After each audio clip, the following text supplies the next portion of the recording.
después del golpe de Estado intentado en diciembre del año 22, pero tiene una experiencia en este campo del derecho a la que queremos apelar para entender las actuales peripecias procesales que conciernen a la presidenta de ejercicio, la señora Dina Boluarte. ¿Qué es lo que ha pasado hoy, doctor Espinosa? Hay algunas declaraciones en un sentido u otro. ¿Qué diligencias habían previsto y cuál ha sido la actitud de la señora Boluarte frente a ellas? Muy buenas noches, bienvenido a RPP. Don Fernando, muy buenas noches, un placer estar aquí nuevamente. La Fiscalía había dispuesto dos diligencias. La primera diligencia, que era una diligencia de exhibición de 3 relojes Rolex, y la segunda diligencia, que era una diligencia de declaración indagatoria, es decir, de que la presidenta declare como investigada ante la Fiscalía de la Nación. Su defensa... ¿Investigada o indagada? Como indagada, claro, como indagada, aunque en realidad la disposición es de apertura de diligencias preliminares. Preliminares, eso es lo que he leído, sí. Y una persona que esté en diligencias preliminares puede ser indagada, indiciada o investigada. Pueden utilizarse equivalentemente esos términos. Ahora, se precisan esas dos diligencias. El día de ayer la defensa de la presidenta Boluarte pide reprogramación de ambas por su recargada El día de ayer agenda. Solicitó anteriormente, Ayer. entonces. Exacto, lo solicitó anteriormente. Y hoy, según el comunicado que hemos visto que ha publicado la defensa de la presidenta Boluarte a cargo del doctor Mateo Castañeda, ha señalado que hoy le notifican, minutos después de que se hace la diligencia de exhibición, la Fiscalía va hacia el domicilio en Surquillo de la presidenta Boluarte, va a pedirle que les exhiban los 3 relojes Rolex. Y la defensa con razón reclama y dice, ¿cómo es posible que van a las 8 de la mañana, una diligencia a las 8, y a mí me notifican minutos después? Es una notificación inválida o nula. Y ahí tiene razón. La defensa basta demostrar ello, con lo cual la defensa tendría que presentar una nulidad. ¿Qué es lo que se había anticipado respecto de esta diligencia, el control de los objetos, de los 3 supuestos Rolex? No sé de dónde sacan que son 3 Rolex, pero habrá una fuente que haya establecido esto, ¿usted lo sabe? No lo sé, pero imagino que la Fiscalía, para llegar a determinar una cantidad exacta, es porque tiene información. A lo mejor PSM contestó el oficio que le requirió la Fiscalía de la Nación, precisando la cantidad de roles, cuáles eran, sus números, en fin. Entonces, yo creo que tiene cierta información, o de PSM o de alguna otra fuente, para requerir 3 relojes. Ahora, lo que me extraña, debo decirlo desde el punto de vista procesal, es que la Fiscalía tenía 2 opciones: de pedir que la presidenta exhiba los relojes o los entregue. Son 2 cosas distintas. Exhibir es mostrar. Entregar es, dámelos que yo me los voy a quedar mientras proceso tu investigación. Muéstramelos, quiero decir, permíteme que yo vea el número de registro. Exacto. Y al mismo tiempo que la joya misma, documentos de compra, me imagino. Exacto. No solamente el objeto, sino también la, digamos, documentación que acredita la propiedad y la adquisición. Exacto, los documentos de procedencia o trazabilidad del reloj. Exacto. Pero repito, la Fiscalía tenía 2 opciones, porque ¿qué creo es lo que va a pasar? Que es importante preguntarnos. ¿Qué viene después? La Fiscalía va a hacerle seguramente, si es que ya no le hizo, un pedido al juez, que es un pedido inmediato, pidiéndole al juez que disponga una orden para que haya una exhibición forzosa de los relojes. ¿Por qué no puede pedir una orden de incautación? Es importante precisar. Porque la orden de incautación solo se pide al juez siempre que la Fiscalía previamente haya requerido la entrega de los relojes. Si no requieres la entrega, si no pides la exhibición, lo que pides al juez es una exhibición forzosa. Es decir, frente a la negativa de la exhibición, viene la exhibición forzosa vía judicial.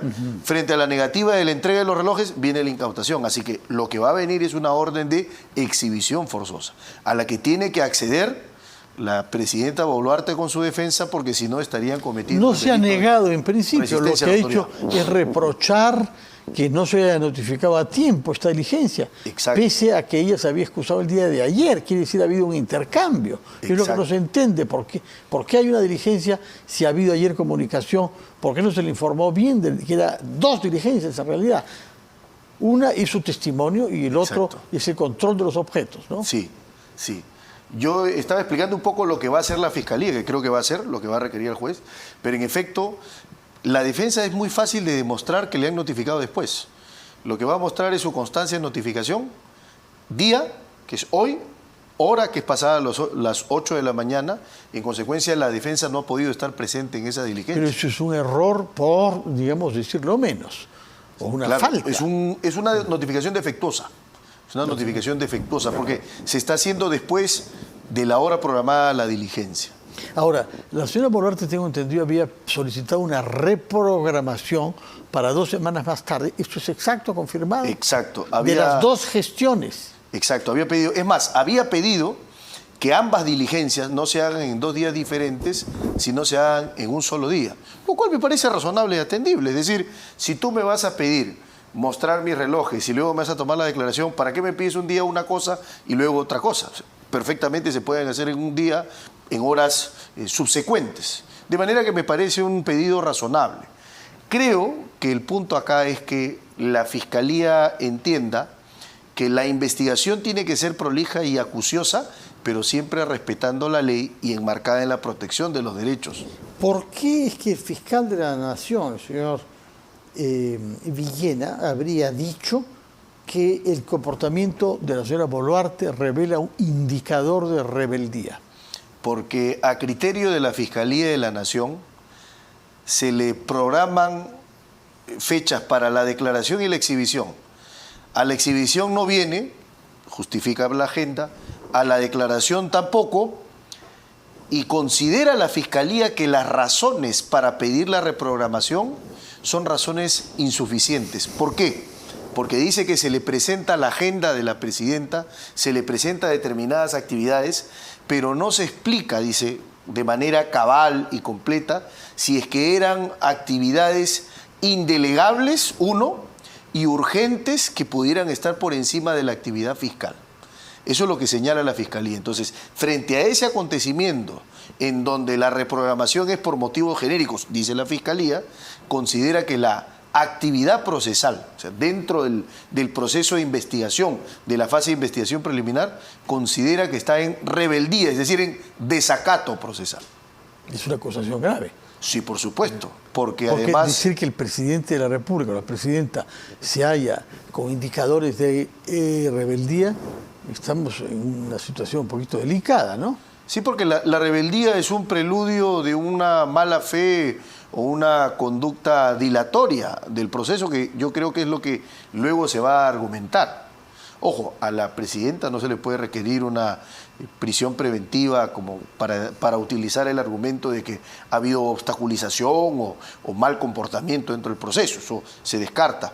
Me parece que más bien es para poder festinar los actos de investigación. ¿Festinar? ¿Qué quiere decir por festinar? Básicamente acelerar los actos de investigación. Festinar suena bastante mal, ¿eh? No sé si ha querido denigrar usted. No, para nada. Porque festinar actos significa saltarme un poquito. Significa apresurar, pero en el sentido de que la Fiscalía está pisando el acelerador. Eso es lo que se ve. Tenemos a una Fiscalía que programa la diligencia. La regla general, ojo, en diligencias no urgentes y no inaplazables es que tú me notificas un día y la diligencia tiene que ser al tercer día. Tiene que mediar un plazo de 3 días entre el acto de notificación y el acto de la diligencia procesal. De manera que me parece que la Fiscalía tiene una actividad, en este caso, con bastante prolijidad, con bastante acuciosidad, con bastante, digamos, premura de entender que, según la propia Fiscalía, pues la Fiscalía además ha señalado en esta calificación que ha hecho de rebeldía, que a mí me parece un apresuramiento, porque todavía vamos a ver la rebeldía, hay que verla en el marco también de un contexto macro de cómo se viene comportando. Digamos, es la primera citación, no es la segunda ni la tercera. Por eso lo decía en los términos de festinar. Me parece que la Fiscalía tiene la estrategia de poder obtener esa información rápido, pero repito, la prisa es mala consejera a veces, lo que hay que hacer es cumplir con los procedimientos y los plazos. Me parece que este no es un acto urgente inaplazable y por tanto podría esperar el plazo de los 3 días. Ahora, hemos hablado ahora desde el punto de vista de los procedimientos y de los códigos procesales, pero desde el punto de vista político, por decirlo así, da muy mala impresión que la señora Boluarte, que no ha querido dar explicaciones a la población de la que depende, ha sido votada por nosotros, los ciudadanos, Y cuando llega la hora de hacerlo ante la Fiscalía, comienzan las argucias y comienzan las dilaciones. Ella se comprometió a no afirmar nada frente a la sociedad porque lo iba a hacer ante la Fiscalía. Y cuando llega la hora de la Fiscalía, no, dentro de 2 semanas. Exacto. Y por eso creo que es importante que se puedan alinear un poco los discursos de la presidenta con su actividad en el proceso. Eso es importante porque, claro, se puede ver como una contradicción. Es decir, por un lado me dices, yo voy a hablar ante la Fiscalía, por otro lado pides nueva fecha. Claro, probablemente no pensaba que la Fiscalía le iba a llamar tan pronto, porque a veces pasa también que la Fiscalía primero reúne la información y luego toma la declaración. Pero ojo, no está obligada tampoco a hacerlo. Ahora, la defensa en el ámbito de la investigación podría aconsejarle que guarde silencio.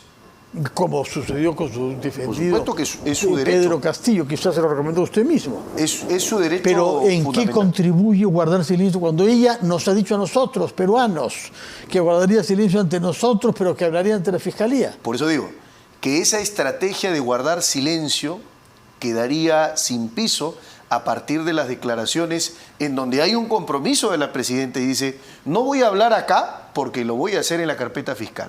Entonces, a mí me parece que el ejercicio del derecho a guardar silencio, que es un ejercicio absolutamente válido, respetado por la Constitución y todos los tratados de derechos humanos, sin embargo, quedan en el aire por la propia afirmación que hace la presidenta. Y por supuesto que si le preguntas al público, al ciudadano de a pie, te va a decir que evidentemente se ve muy mal y que hay un halo de sospecha en la presidenta.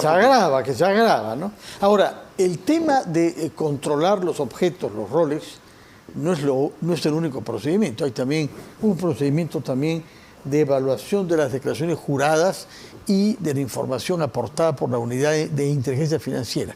¿Cómo marcha esa parte de la indagación, que no investigación? Lo primero que hay que aclarar es que a la presidenta no solo se investiga como presidenta, sino también como ministra. Es importante aclarar. Incluso es decir, como ciudadana de a pie, ¿no? Porque la investigación, no porque, en todo caso, la unidad, nos dijo ayer el responsable de esa entidad, y data del siglo XVI, del año 16, desde el 16 hasta el 22. Claro, pero el delito de enriquecimiento ilícito es un delito de funcionario. En el Perú no se tipifica el delito de enriquecimiento de particulares como lo hacen Colombia o países como España, por ejemplo. En el Perú el enriquecimiento sin causa es solo cometido por funcionario. El tipo penal 401 del Código Penal es muy claro. Dice, aquel funcionario público que abusando de su cargo se enriquece sin causa. Y el enriquecimiento tiene que probarse a través de una desproporción o desbalance patrimonial comparado entre sus ingresos y egresos. Y ahí entra la variable de las declaraciones juradas, precisamente. Claro.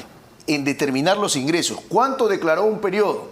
Cuando era ministra tenía tantos bienes y tanto dinero.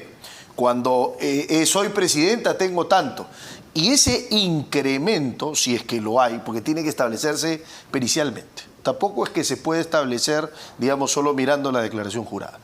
Tiene que haber. Hay que contratar un perito que mire la documentación, que compare, que verifique. Exacto, un perito contable que haga el análisis a partir de su conocimiento especializado y concluya si es que hay desbalance o no hay desbalance. Ese es el kit de los delitos de enriquecimiento ilícito. Se resuelven con pericia, con testimonio no, ni con declaraciones, con pericias contables. ¿Qué es lo que se puede obtener de los informes que haya remitido la unidad de inteligencia financiera? Básicamente movimientos bancarios. La UIF es importante porque la UIF básicamente comunica, por ejemplo, transacciones sospechosas, transacciones infrecuentes, transacciones no comunes de una persona. Una persona tiene determinada actividad financiera, recibe determinados montos y de repente llega un monto que no tiene justificación en su actividad o que está fuera del promedio de lo que recibe. Eso es una transacción sospechosa. Habría que ver si la OIF ha comunicado transacciones sospechosas en el periodo que es materia de la investigación, como ministra y como presidenta de la República. Entonces, puede ser un insumo para poder trazar y seguir la línea de una información en relación a un posible desbalance posterior o no. ¿Qué pasaría si al final saliera a luz, o eso es lo que defendiera la señora Boluarte, de que sus Rolex no son auténticos y que en consecuencia no tienen el valor que se atribuye a una pieza auténtica, sino que serían falsificados? Claro. O como dicen, fake o bamba, ¿no? Claro, habría que ver allí concretamente si es que, por ejemplo, a ver, si se trata de un bien que ha sido sustraído, porque puede haber, digamos, en el comercio de los relojes de segunda mano, puede haber compra de relojes que uno ya quiere desprenderse o no usar, o puede haber relojes producto de actividades ilícitas. Si es ahí, podríamos hablar de un escenario de una posible receptación, comprar relojes robados. Segundo, si de lo que estamos hablando es, en realidad he comprado un reloj que es Bamba, para decirlo coloquialmente. Una réplica. Exacto. Entonces, vamos a ver el escenario de un posible delito contra la propiedad intelectual, y si hay que ver si es que se trata de un bien que viene del extranjero, porque a veces también estos relojes, digamos, no se bambean acá, por utilizar nuevamente esa expresión coloquial, entonces podría haber un delito aduanero, un delito contra el fisco. De haber entrado con un teléfono, con un reloj falsificado. Exacto. Y no haberlo declarado. Exacto. Hay que declararlo, las joyas, aunque sean de poco valor, porque falsificadas. Lo que pasa es que, claro, lo que estás haciendo es, evidentemente, eludiendo, ¿no es cierto?, tus obligaciones tributarias, y concretamente en el tema aduanero podría haber ahí una responsabilidad. Por eso tendríamos que ver el caso concretamente y a partir del caso ver si puede ser receptación, si puede ser un delito contra la propiedad intelectual, puede ser un delito aduanero, que son delitos distintos, digo. De acuerdo, en todo caso lo que parece claro es que 2 semanas o no, que lo que ha pedido, lo que le conviene a la presidenta es dar explicaciones a la Fiscalía y no exponerse a que en la Fiscalía digan de ella que está entrando en rebeldía. La presidenta Dina Boluarte ya se comprometió a hablar, así que si no habla, aun cuando tenga derecho a hacerlo, va a quedar desacreditada, va a quedar como una persona que no cumple y honra su palabra. Bueno, ya hemos comentado que eso es lo que efectivamente hizo Pedro Castillo. Mientras tanto, los congresistas de la Comisión de Constitución han elaborado un proyecto para que los partidos políticos no puedan ser ellos como estructura objeto de investigación, es decir, no pueden ser considerados organizaciones criminales. Y esto ha sido naturalmente promovido y votado por congresistas que son miembros de partidos políticos que están en esa situación. Estamos en esa situación siempre, que los justiciables quieren definir el marco en que la justicia debe ser impartida a ellos. Su opinión sobre este proyecto de ley aprobado en la Comisión de Constitución. Hay que dejar absolutamente claro, el proyecto tiene una génesis que es promovido por Valdemar Cerrón, sí, que tiene a su hermano que está investigado. No, condenado. Que está condenado en un caso del aeródromo, ¿no es cierto?, de una condena firme, pero que está investigado por un caso que involucra a Perú Libre. Entonces eso es importante remarcar, porque habría ahí claramente un conflicto de interés. Pero ¿qué cosa es lo que propone? Explíquenos penalmente, claro, cuando un partido se haya involucrado como tal en un acto delictivo. Un partido es una persona jurídica. Acá hay dos mundos. En el derecho hay dos mundos. El mundo de las personas naturales y el mundo de las personas jurídicas. Personas naturales somos usted y yo, don Fernando. Las personas jurídicas son las empresas o también los partidos. Son personas ideales, morales, que físicamente no las podemos percibir, pero tienen una existencia reconocida en el derecho. Ahora, en el marco de un proceso penal hay que dejar claro que quien responde privando de su libertad, limitando su libertad, es la persona natural, pero podría involucrar una responsabilidad a la persona jurídica. Eso pasa en los procesos penales, con las empresas o incluso con pedidos que ha habido de incorporación a las investigaciones a partidos políticos. A raíz de esos pedidos es que se está haciendo este proyecto de ley para decir: los partidos políticos no pueden responder ni ingresar a un proceso penal. Tienen que hacerlo solo los miembros, los fundadores, aquellos que formen parte del partido, pero hay que ver su responsabilidad personal. Lo que desconoce este proyecto de ley es que la ley es muy clara. La ley dice que las personas jurídicas pueden ser instrumentalizadas para cometer delitos. Y si eso pasa, a la persona jurídica se le puede suspender o, en última instancia, si se determina la responsabilidad de la persona natural para instrumentalizar a la persona jurídica, podría hasta disolverse. Ahora, estamos entonces ante un proyecto de ley que va a modificar nuestra tradición jurídica y que va a obstaculizar el trabajo de la Fiscalía en la lucha contra la delincuencia. Claro, porque además se trata de una medida en donde hay un trato diferenciado, pero discriminatorio. ¿Por qué? ¿Por qué lo digo? Porque respecto a todas las personas jurídicas son pasibles de ingresar a un proceso penal. Las empresas. Exacto. Odebrecht, por ejemplo, Odebrecht, característicamente. por ejemplo. La fiscalía hace un requerimiento y el juez evalúa si es que la persona jurídica ingresa al proceso o no. O sea, no es que la fiscalía lo pide y el juez automáticamente lo acepta. Mientras que los partidos políticos que los partidos políticos quedarían fuera de la órbita de ese procedimiento que está pensado para todas las personas jurídicas, y acá se estaría excluyendo a los partidos políticos. Por eso que creo que es un trato discriminatorio y en donde habría un fuero especial para los partidos políticos de blindaje, de inmunidad.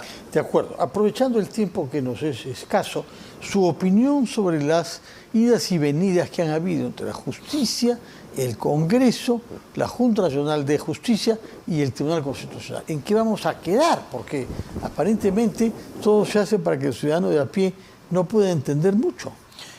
Estamos en un escenario muy complicado de tensiones.